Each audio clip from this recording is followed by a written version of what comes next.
හීන දකින්න හැමෝම ආසයි.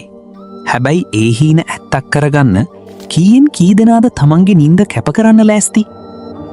ගොඩක් අය දකින්නේ අපි දිනපු දවස විතරයි.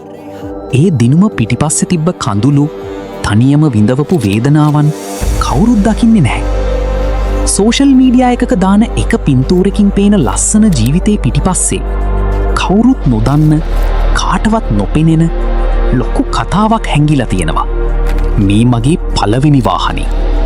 මම මේක ගේන්නේ මට අවුරුදු 20දී. වයස අවුරුදු 20ක් කියන්නේ සාමාන්‍යයෙන් යාළුවෝ එක්ක රවුම් ගහන, ෆන් එකක් ගන්න, කිසිම වගකීමක් නැතුව ඉන්න කාලයක් වෙන්න ඇති. හැබැයි මට ඕන උනේ අනුන්ගේ දේවල් දිහා බලබලා සුසුම්ලන්න නෙවෙයි. මගේම කියලා දෙයක් ජීවිතේට එකතු කරගන්න. මේක ලීසියෙන් ආපු ගමනක් නෙවෙයි. මේ වෙනුවෙන් මම කොච්චර මහන්සි වුණාද, කොච්චර කැපකිරීම් කරාද කියලා දන්නේ මමයි, මගේ නිදිමරපු ඇස් දෙකයි විතරයි. රෑතිස්සෙ මුළු ලෝකේම නිදාගනිද්දි මගේ හීන මට නිදාගන්න දුන්නේ නෑ. මහන්සි වෙලා ඇස් රිදෙද්දි අතෑරලා දාන්න හිතුන වාර අනන්තයි.